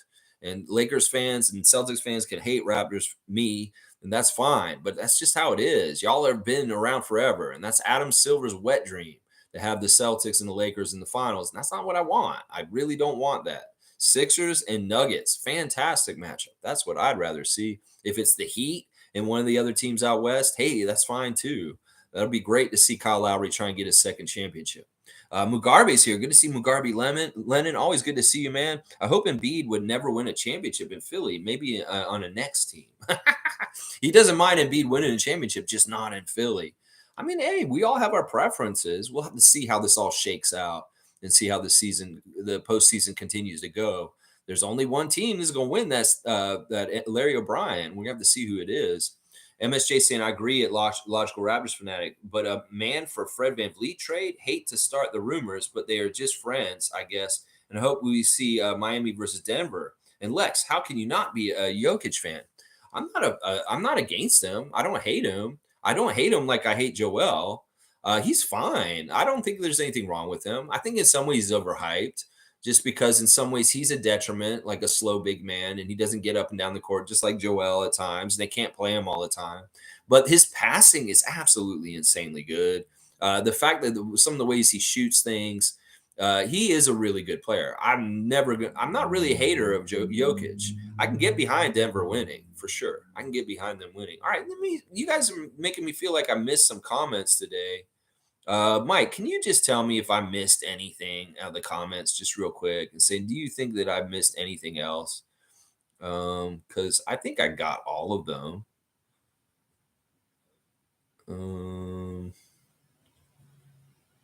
Okay, here's some I missed again. I don't know why it's jumping like that. Trevor's saying Raptors GM calling another GM complaining. Who writes this bullshit? Yeah. Mike's saying, Isaac, I'm not sure though. I noticed a Bronny comment. And I can't remember him reading MSJ's comment. Yep, I did read that one. Emma is saying that's a very good point, Lex. None of the Raptors players have said anything about Nurse's firing. That's very telling. I know, seriously. And some of them won a championship with him. Fred, Pascal, OG, Chris. Even when it was brought up to Chris in the Hustle Play podcast, he really kind of played, I'm not going to say anything. And that, to me, that makes me feel like if you don't have anything nice to say, don't say anything at all. It's kind of like the way these guys are raised, with their moms. It's like, if you don't have anything nice to say, don't say anything at all. Well, they're all shutting up. So they don't have anything nice to say. That's the weird thing about it. Like when Chris directly, Mike Roach asked him, how do you feel about Nick Nurse going? He's like, it doesn't matter to me who's coaching. I'm just going to do what I'm going to do. He didn't say anything about Nick thanking him or appreciating him or anything like that. He just basically said, I don't care who coaches us. I'm going to be ready to come and work and do what I got to do. Well, who would you like to coach? Oh, I want somebody who's going to give me a lot of minutes, is basically what Chris said. The whole thing about the coaching thing. He didn't say anything nice about Nick. He didn't say, oh, I miss him. Oh, I'm going to miss him. Oh, he was a great coach. I love him. No, none of that shit was said by any of the Raptors players. So that is really telling. Not to mention these guys hate him or something like that. Or they were so disenchanted with him by the end of the season that it's just like this. There's some really bad shit that happened with Nick and the players, obviously. Alistair saying, so Fred isn't coming back? No, that's this bullshit they're trying to bring up. They don't know what Fred's going to do because Fred and them are doing all the negotiations behind the scenes. We do know that he has a close relationship with Masai, that they talk all the time, that they're going to do the negotiations in the proper time this summer, and hopefully they'll just figure it out. This is exactly how it all went down the last time Fred had something like this.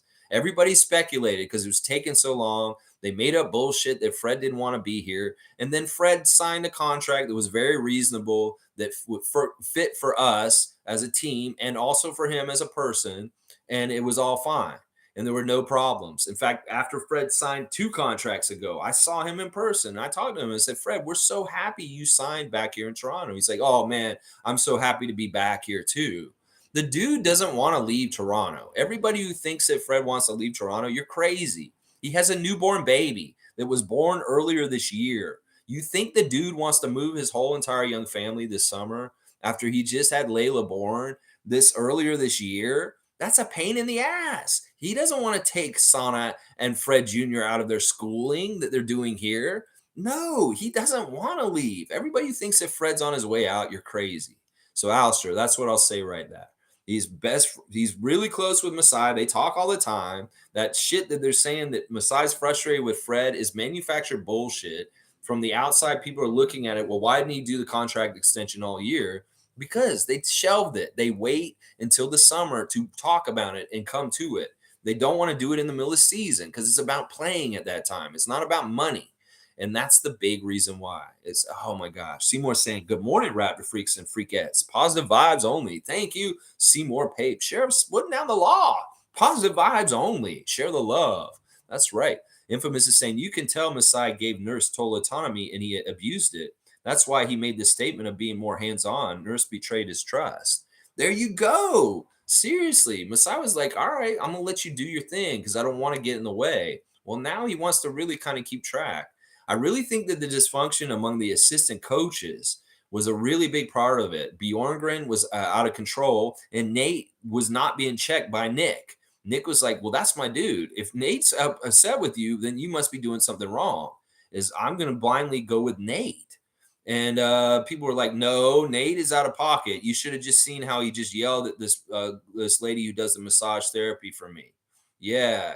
You should have seen how he just yelled at this ball boy just now. It's like if he treats the waiter bad, you know he's going to treat you bad too. And he's that kind of guy. He'll yell at people below him. So it just took like bad losing, Nate Bjorngren being out of pocket with yelling at people seeing that, Nick not doing anything about Nate Bjorngren doing that, and then everybody loses respect for Nick Nurse. It's that easy for that kind of stuff to happen. Boom, right there. Fiercely saying yes. Lex Skip Monique mentioning JJ Redick and subsequent comments. Yeah, sorry about that. I'm trying to get back. All right, and I got to the right spot. Okay, good. Shere Khan's here. See, I haven't even seen Shere Khan. I'll make sure I get all these. How long did the process take again? Not the best way to contend. Boston flaming out is another example that it's really difficult to duplicate one year's success to another. Sustainability. Yeah. And having the coach, you can have a rookie coach. He can be really good in the system with the good players that are vets that are already playing a certain system they've already been playing. But when you get into the playoffs and it's chess and it's decision making, it's adjustments, Coach Missoula is not in the same playing field as an experienced coach like Doc Rivers. And that's part of why we need to think about whether we hire a young coach or an experienced coach. Now, you go get Charles Lee versus Mike Budenholzer. That's different. Charles Lee is not going to have the experience in some ways that Budenholzer has. And that's what I'm saying. In some ways, it's much safer not to get a young hotshot and to get somebody more established like Budenholzer. Because, Joe Mazzulla get all the way to this point, but we're seeing his shortcomings as a young coach in certain things at this point in the playoffs. And that may be part of the reason why they don't get any further is their coach. And then he'll be a fall guy. And they just hired him for like time ahead. This is part of Giannis's process. You have to fail to succeed. So Coach Mazzulla's got to fail like he's supposed to in his coaching arc. And he's going to fail probably tomorrow night. And then boom, fire him. Well, then you're going to have to get another young coach who's going to have to fail then. That's what the folly of not letting guys fail to succeed is stupid. because you can just keep bringing in new people and they'll just keep failing over and over again. You just get rid of them once they fail. Well, you never get to the success because you never had the patience to get through the process of failure to get to success. So that's how I look at it right now. Yeah, the process with Philadelphia was full of folly and sadness and horribleness and all kinds of stupid stuff with the Sixers. Get made fun of, and in some ways, what they're doing right now, it is indirectly from the process long term, but not really, because a lot of the stuff that they got from doing the process didn't pan out and is in other jerseys in Brooklyn and Orlando. So there's a lot of like things about the process that didn't work, and I would say that the process didn't necessarily contribute exactly to the success of the Sixers right now. That they're having more success built from years in the playoffs in the last few years than the tanking for high draft picks that they did like 10 years ago. No, the success that the Sixers are having now, it has nothing to do with the process. It has to do with having a championship kind of team or a veteran kind of team that can go for a championship more than that. Alistair saying Durant lost a step. He looks terrible. That clock is ticking, Kevin. Woo! Those years in Brooklyn that you wasted. Oh, you're gonna wish you had those back. I bet. Isaac saying Boston media got some karma last night, eh? Well, it is what it is. Whatever. It's funny. Seeing the salty tears of Celtics Nation in a loss like the one last night is fantastic. Trust me, it's fantastic. Shere Khan saying Masai can do whatever the heck he wants. That report is total bull. If he wants to get rid of Fred, he can do that. Nick Nurse not performing, he's out. Big man in charge and ready to rumble. Next up, big moves. Yeah, just don't mess with Fred. They're good. That's the thing. That whole report saying that they're not good is absolutely wrong because we've seen Fred talk about him and where he is with the franchise in the last interview, and Masai said the same damn shit.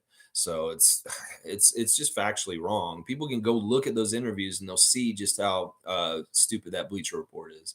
Wayne, okay, that's the one I read there. Okay, so I did miss a couple more again, but I did catch them now. All right, let me go back and catch the ones at the end now. All right, let me see. I can't believe the comments have been so hard to get through with like this. I don't know what's going on. All right, David's saying I'd rather anything than for that goofball to win shit. MVP my ass. Your team is better without you, clown. Fuck it, Joel. Hashtag fuck Joel. All right, David, I love it. Of course he's gonna hate Joel. I just want if they get rid of the Celtics, then yeah, I'll start rooting against the Sixers. I need them right now. I need them to take care of the job. Mike's saying you missed after Isaac. All right, hopefully I caught it. Hopefully I caught it all, Mike. Can you tell me if I caught everything? If you could audit it and make sure that I read every comment, that would be great, Mike. That would be so helpful. Mugarby saying only never can beat the Lakers, so I hope they beat the Suns. Who? Which team? You're talking about the Warriors? The Warriors are going to have a tough time trying to come back from down 3-1. We'll see if that happens tonight. Yeah, I did miss Shere Khan, but I got him now. Logical saying, I think Masai pulled a look what happened to Nick move. Like the look what happened, Rudy Gay. Masai is serious about winning. Everyone needs to step up or get gone. Mm-hmm. Yeah. Yeah. And this will make Scotty happy.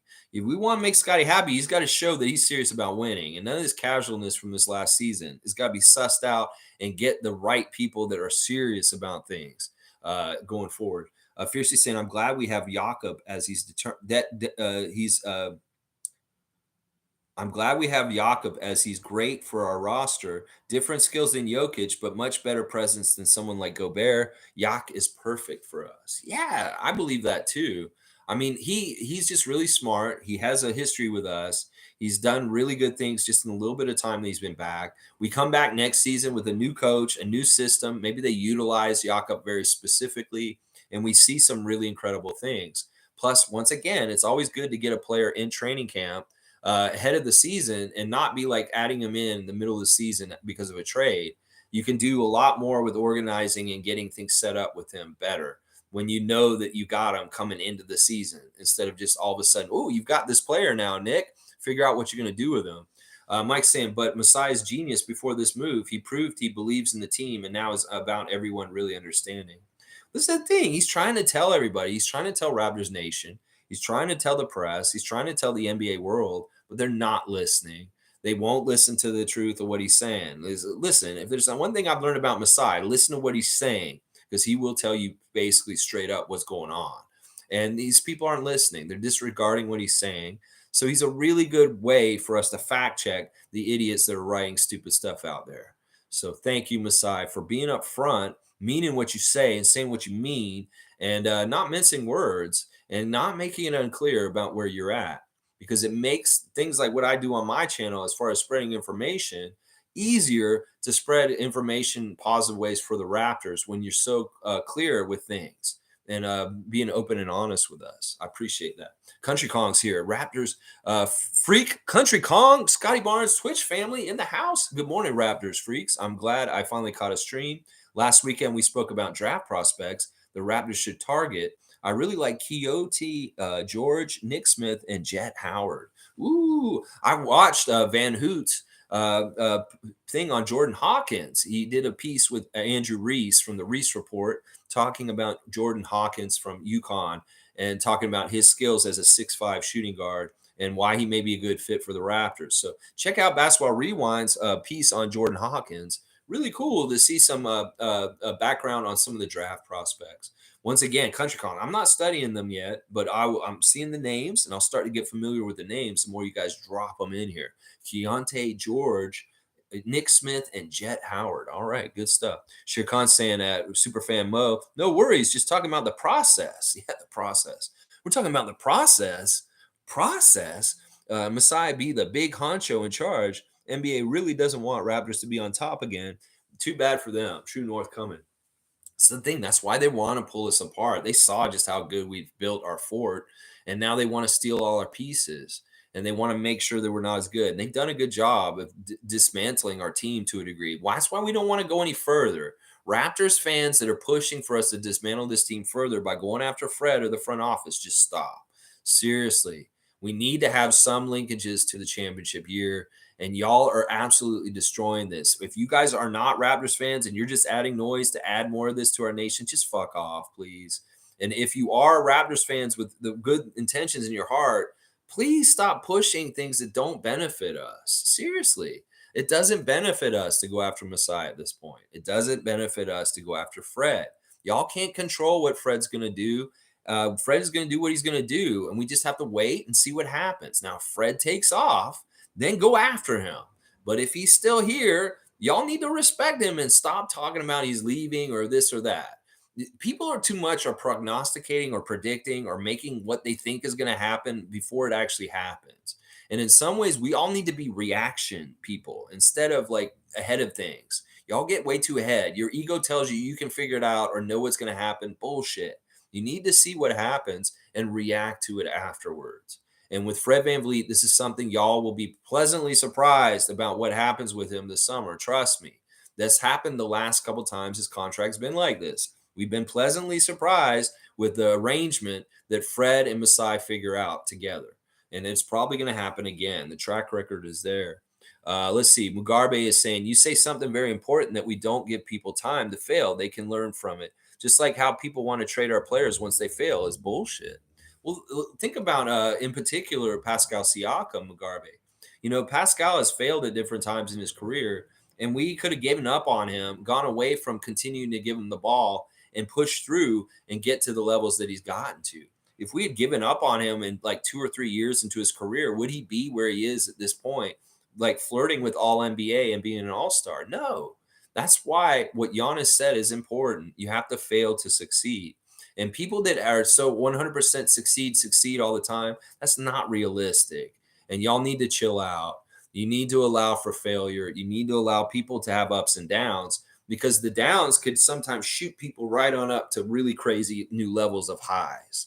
And that's something I've seen with Pascal. I've seen with OG. And we'll probably see with Scotty. People say, oh, Scotty didn't do that good this year. Well, Scotty may have a little dip and then he comes back up. It's a little bit like that. It's not always like consistent. There's a little bit of a wave all the time with stuff. As long as it's trending upward and we're going towards better and better things like Siakam has done with his career, then you shouldn't have any problem investing in failure in certain individuals on your team, because you know that success will come in at higher levels because of the failure later. Let's see. All right, Mike, you check me and I'm good. Awesome. I appreciate that, Mike. I really do appreciate you checking that for me. I don't know why it was so haphazard today. Usually I'm pretty good about keeping it in order. Monique saying, W stream of all aspects. Keep at it, Lex. As we all wait patiently, hold your head up. Good times ahead. Can't wait to see who our coach is going to be, but we have to wait. And in some ways, the waiting game is actually good. If he told us he's for hiring Mike Budenholzer today, I would be ecstatic. If he tells us he's hiring Becky Hammond tomorrow, I'd be ecstatic. If he tells us he's hiring Jerry Stackhouse on Friday, I would be so ecstatically happy. And, whoever it is, we're going to find out. I really don't want one of these young guys in some ways because it could be like a Coach Joe. We could have a really good season next year, kick so much ass, but then the experience in the playoffs is showing that is a problem, is a weakness. That's why we want Budenholzer. That's why we want Stackhouse or maybe even Becky Hammond also. So we'll have to see. Let's see. Randolph Phillips is saying in NBA rumors, JJ Redick looked into by Raptors as a potential head coaching candidate. Yeah, that's ridiculous. The dude is a broadcaster. The guy is behind the mic. He's not on the bench. Has he been on the bench yet? No. So I don't think this is a realistic choice. Why would we bring JJ in? Some of our players are older than JJ. Thad Young's older than him, I believe. So it's like, I'm not into that. Okay, Julian's saying Raptors fans keep holding on to this one championship like it's the only championship they'll ever win. Well, I mean, I know that they're going to win more. Down the road, we'll win another one. But of course, we're going to hold on to our championship. Well, who's the last team that won a championship in Toronto? It's the Raptors. Did the Blue Jays win a championship between them? No. Did the Leafs? Not yet. And it doesn't look like they will. But I mean, this is this city's last big parade. So obviously, the city of Toronto loves the championship parade in 2019 for the Toronto Raptors. And why wouldn't we hold on to a championship? It's something to be proud of. It's part of our history. It's part of our culture. And we want to get another one to add to it. I think we'll get another one. I really, really do. I trust in Messiah like that. In fact, it seems like we're right at the edge of a cliff that we may fall over and like never come back up for a while, back into relevance. But that's not true. In fact, we're going to be fine. We're going to have a really good team next year, and we're going to do good stuff. All right, Julian, good to see you. We're here every morning, 9:30 a.m., talking about the Raptors in a positive way. Mike's saying, sorry, MSJ. Yeah, I don't know what the Clippers will do. Kawhi wants something at the moment. I thought it would be Lowry before Fred, though. He could be working something with the Clippers. Okay, I don't even care like what Steve Ballmer wants at this point. He puts out so much stupid noise. If they're trying to appease Kawhi so he won't leave by getting one of his old teammates from the championship team here, like Kawhi, Kyle or Fred, yeah, good luck with that. If where they're going to try and come after Fred, they better have some sort of crazy good sign and trade where Masai absolutely fleeces them. Maybe then Terrence Mann does end up on the Raptors somehow, some way. But yeah, I don't know why we would want to help appease the Clippers just because they're trying to help appease Kawhi to stay by giving them Fred VanVleet. That's ridiculous. No, we don't do that. We're not in the business to help other teams just because they're in a bad place. So I think this is silly. This is really silly, Mike, in some ways. Let's see. Mugarbe is saying a lot of Raptors fans don't realize that the Americans don't want the Raptors to be a top 5 team in the league. Yeah. Yeah. Well, they don't. The NBA machine and the head office doesn't want the Raptors to really be a competitive team. They think it's good enough that we just have a team. And some people are happy with it being that way, but not us. No, and Masai's like that too. We want championships. We want to be a top team. We want to compete. We want to be one of the elite teams in the league, and we have been in the last 10 years. It's just that they don't want to put a shine on that or respect it, but it is the damn truth. The Raptors have been one of the top 10 franchises in the NBA over the last 10 years, winning percentage wise, just as far as excellence, all kinds of good things about our team. And any way they can kind of sabotage it or cause problems. In the new world, it's perception. It's so much perception. The perception of Nick Nurse at the end of the season really added to his exit. And that sucks. Perception can be reality. And that's why we got to fight a good fight against negative perceptions or messed up bullshit BS reports from Bleacher Report, because perception can become reality in some people's heads. So that's why I really get on this. Infamous saying the league is wide open. Super teams don't guarantee a chip anymore. That is what Masai was alluding to in his presser. This is totally true. In some ways, the way the NBA is so chaotic right now with the parity. You can have injuries, you can have all kinds of weird like dysfunction on your team all of a sudden just because a player's acting out, like Julius Randle or DeAndre Ayton. There's so many different ways that things can go wrong for a team at this point. And really, every team is like a ship sailing in the ocean, and there's holes that spring up, and they just got to keep trying to plug those holes and hope that their ship is not taking on too much water to get to the final end, the final destination of winning it all. So there's a lot of all this, and it's true. Like this is so true that you can't really predict who's going to win right now. That in some ways, there's always kind of a favorite. And for many years, it was LeBron and the Cavs, or LeBron and Miami, or it was Golden State and Steph and all them. At the beginning of the year, everybody just penciled in, oh, Golden State's probably going to win the championship just because of how they look on paper and that they're just that juggernaut. Well, it's not that way anymore. This is exactly right. You could build a super team in this league at this point, but that doesn't even get you enough to be there for sure. So, and super teams don't even exist hardly anymore because everybody's doing them. It's like every team has at least three kind of maybe all-star kind of players at this point. So it's like being a super team isn't that special anymore. That's part of it also. So, yeah, good comment, Infamous. We'll finish it up here real quick, guys. I think I went over all my content stuff. Happy birthday, Jeff Doughton Jr. We have OG on the second team, all defensive team for this year. Should be on the first, but I'm glad to see him getting represented and getting some kudos. Really fun stuff from the Raptors on Instagram. Let me just see. Fred's got a new story up. Let's see what Fred's saying right now. His post is saying it's cool to have money and things money can buy. Just don't lose the things that money can't buy.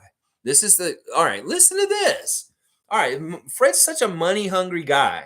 Why is he posting this on Twitter 16 minutes ago? It's a post and it's saying it's cool to have money and the things money can buy. Just don't lose the things that money can't buy. Seriously, that doesn't sound like somebody who's worried about every single cent and money of a contract, that he's so going to bleed us dry, that he has to get this and he's greedy. That doesn't sound like that. It sounds like he values the things in life that money can't buy. And that may be something I think that he very much posted that on purpose, partly because of some of the noise that we're hearing the last days.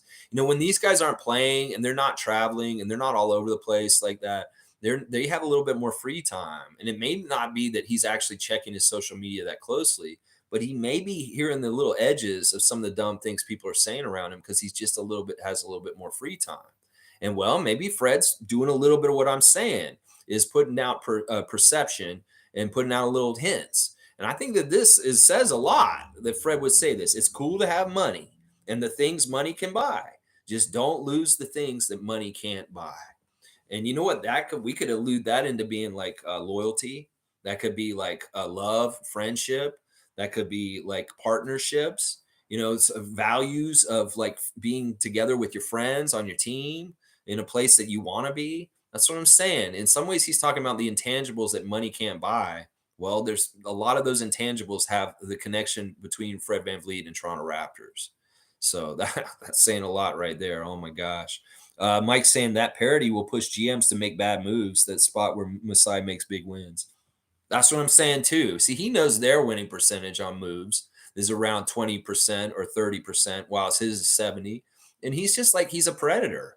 He's just waiting for them to misstep. And him and Bobby will come in and take advantage of them being in a bad place and fleece them.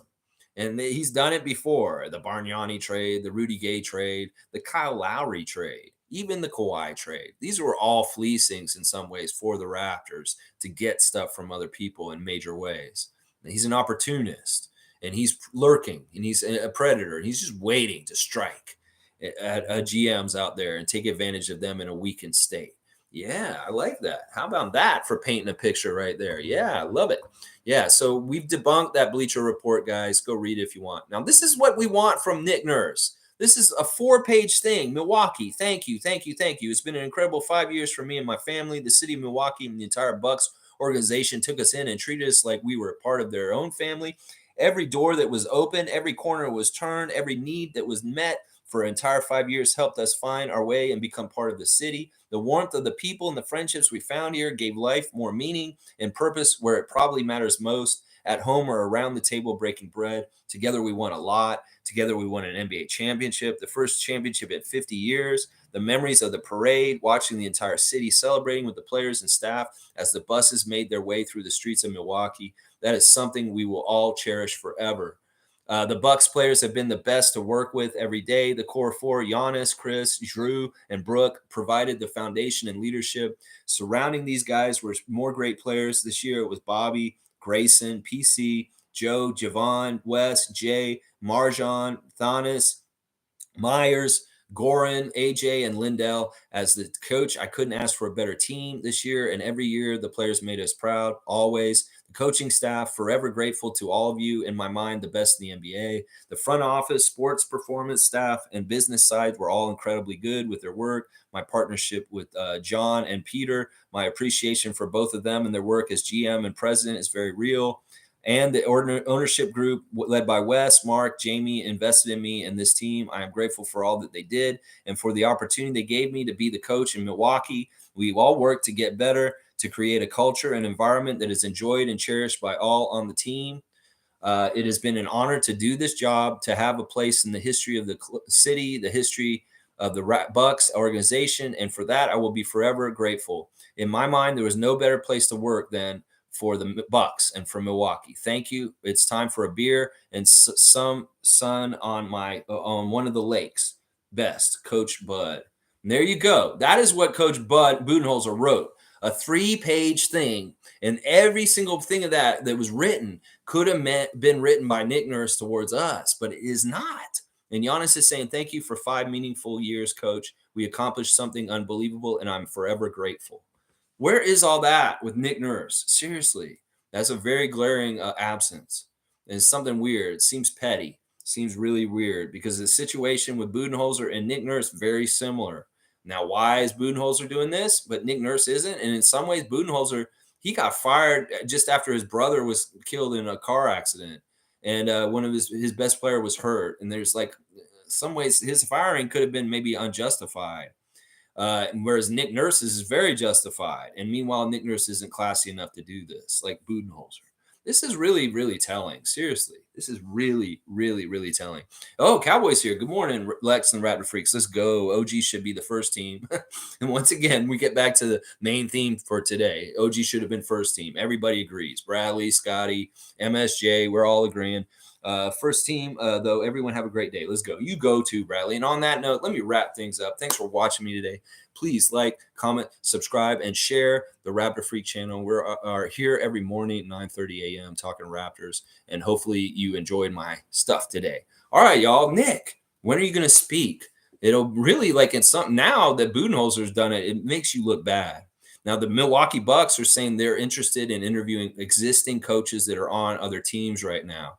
Now, to me, that signals that they're watching the Lakers very closely, and that if the Lakers lose and they fire Darvin Ham, they're going to reacquire Darvin Ham and to come back and be the next coach of the Milwaukee Bucks.